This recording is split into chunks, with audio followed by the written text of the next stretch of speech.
Hey overloaders, it is Jason the X here, and I've got a review because I was waiting to find this guy. I finally found him. Yes, this is Transformers Prime, Voyager class, Robots in Disguise, Dreadwing. And this guy is awesome. I like him. I like him a lot. I'm glad we finally got Dreadwing. I'm glad I finally found the sucker. But yeah, he is cool. So, moving on. Here's a look at his packaging. Transformers Prime, get the lighter blaster cannon, that awesome packaging I love.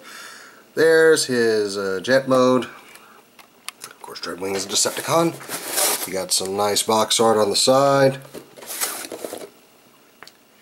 And you've got his bio, his weapons, his swords, and watch Transformers Prime, and you got his bio on the back, really.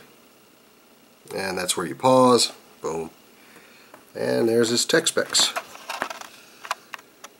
Show you those. Overall, yeah, it's the same packaging as with every other Voyager that we've gotten, but this is about Dreadwing, and I really love the colors on this guy. I know we were all waiting for a Skyquake to come about, but well, then Dreadwing was introduced, and I like this color scheme a lot better. I like his kind of military-esque Decepticon emblems here, but overall, very well done. You know, we've got this down here. This is a little bit of a, I don't know what to make of this. It seems like this could have been done a little better. I like how it splits apart to kind of look less intrusive, but it's still there. It's a jet sitting on legs. Yeah, it's that. One other thing to notice, a lot of rubber on this guy. Nose cone, these fins, which are still kind of warped a little bit. You can see his knee spikes right here. They're rubber too, and so is his head. I'll show that to you. But you have to excuse me, I got a little bit of the sniffles. Anyway, well yeah, visible hand syndrome here. I still like this guy. I especially like him in his robot mode. But yeah, it's a nice figure. You got the orange canopy here. Now, might as well show you his accessories. You got his sword. Very nicely designed on this. No complaints there. I might add a little paint to this thing just because it kind of looks a little drab. And then, of course, you have the Voyager class weapons, which do that. It doesn't stay open. It looks good like this. If it would stay like this. So I wanted to show you what it looked like before I modded it. But yeah, that's it. You got the orange glow sitting in there. I like how you can see the orange glow from in there. And it'll stay lit up for a while until the batteries run out, because I am going to find a way to keep this thing open. I've seen a couple of mods online. I already have an idea what no need to tell me. I know what I'm going to do to it. It's going to involve super glue and an extra peg there. Anyway, and the sword peg's in here. I wish it pegged in on top like it did on the show. But hey, or like the Cyberverse figure, which seemed to have, you know, got it right. I don't understand how you can get this damn... Anyway. So, that was a look at Dreadwing's accessories there. And also that cannon will peg right here. Excuse me. And you got a little glow action there, and you know, it just doesn't look right because you can't get this down in here. Oh, whatever. You can also peg underneath the wings. It's kind of brushing against the knee spike over here, and it's actually brushing against the knee spike. Well, you can get it in there, but it's kind of crooked. The sword peg's on, no problem. And the sword will peg to the top. I don't know why you'd want to do this, but, you know, you've got battering ramjet, which doesn't go past his nose cone. Okay, whatever. Moving on. Excuse me. Must be allergies or something. So, on to the transformation. First thing you want to do is lift these wings, just get them out of the way. Now, right here is his tail fin, and it's actually connected to the leg. But there's a peg underneath this wing, and there you go. You're going to take that peg out of that hole down there. And then you've got another one. Alright. So now we can take the legs and move them forward. just take that whole assembly and pull it down. And I like to just go ahead and pin the waist together. Go ahead and get the legs going. And of course try to get the Gerwalk mode because I love Robotech. Love Robotech. You got the arms, they got little tabs and slots up here that'll peg in. Take them, rotate them out. My wing over here, by the way, and I've seen this on a couple of them, it's really loose. It doesn't really stay up there, and I don't know. I've seen it on a couple of them. Maybe a little furniture polish or something will tighten that up. Anyway, another thing I like to do right now is go ahead and get this tail piece up, because you're going to have to move the wings down off of this. They just peg in here, and they're on a little hinge system here. It's like a double hinge. And bring those down. And you can bring this up. This is going to go right in this back. So anyway, moving this down. We'll move that whole assembly down. There's my cat. Hush, kitty! I'm talking. Anyway. As far as the nose cone, you want to take the side fairings here and unpeg them. And they're also on a double hinge. If I can get it out of there. There we go. Alright, so moving on, take what's going to become his head. Well, actually that is his head. Move that down.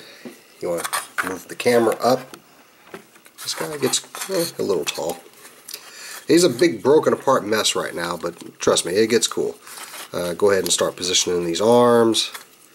You want to split this bottom part where the landing gear is. Rotate the landing gear in, and these have little slides here. Push them all the way down until they're nestled up there. Bring this part down and bring that nose cone in. Ah, my cat is playing Little Lost Kitten right now. He's 6 years old. But anyway, so moving on with the review, you want to get and this is the part that kills me sometimes. I can't get this part to stay down, these chest pieces. I just want to move them forward a little bit. So yeah, I was positioning them a little bit up and behind this gray piece here, but that's not how they're supposed to be. So here we go. Alright, they're down. I'm going to go ahead and take his pauldrons. Yes, pauldrons. So many pauldrons in Transformers Prime. Move the arms up. Give them a twist in at the bicep. And turn the hands 180. Last but not least, take his head, bring it over, and just peg it into place. And there you have Voyager class Dreadwing. And this guy is cool. This guy is very cool. I would rank him, he's about to be one of my favorite Decepticons here. Just because he's a great design. He is very bulky. Here's a little comparison shot of him with Megatron. Perfectly scaled. Perfect. I like it. Good job, Hasbro. Well done on this one. As far as points of articulation, his feet kind of move in like this. It's more for transformation, not really meant for us to play around with. There's no swivel here. There's one right here at the thigh, but it only goes that far. So you're not going to get much out of that. Like I said, these knee spikes are rubbery. No waist articulation. The head is on a very tight ball joint. You can get a lot of good... And let me just go ahead and get a look at his head mold, because it is certainly awesome. Now, he has light piping, but you need a really strong light source to get it in there. And his head is very rubbery. It's rubber plastic, but it's on a hard ball joint, so you can hear the kind of twisting there. Well, yeah, but still a great head mold. Great head mold. I had to repeat it. It was so nice. Anyway, you got a little bit of motion here, this ball joint, and the pauldrons stay out of the way pretty well. Got to twist the bicep. And of course his hand swivel here. So overall, pretty nice figure. I'm going to go ahead and put his sword in his hand there. And you get some pretty decent poses out of him. Get that over here. There you go. Pretty awesome. And of course he can peg this into his stupid weapon that needs to be modified. You can peg it right into his arm. Get the glow throughout the translucent plastic on there. And the translucent plastic isn't that bad on him. If only just this gun is supposed to be underslung. And it doesn't even line up right when you hold it up like this. It actually lines up better when you have it down. So, yeah, see? Hold it up, it weighs itself down. Do it this way, it's perfect. So yeah, that's going to need to be fixed. But there you have it, guys. That is Transformers Prime Voyager class Dreadwing. He's very cool. I think he's only 1 per case, so if you see this guy, go ahead and get him. And I'm still looking for Cup and Rumble as we speak. And if you watch this video to the end, I would like to just go ahead. I was looking at my count today. I just passed 40,000 views, and I have over 100 subscribers. Thank you guys. I appreciate your subscriptions. I appreciate your views. It makes me want to do this, and I thank you for that. So, until next time, guys, I'm Jason the X for Pop Culture Overload and the Untitled Super Cool Nerd Show, and I'll catch you later.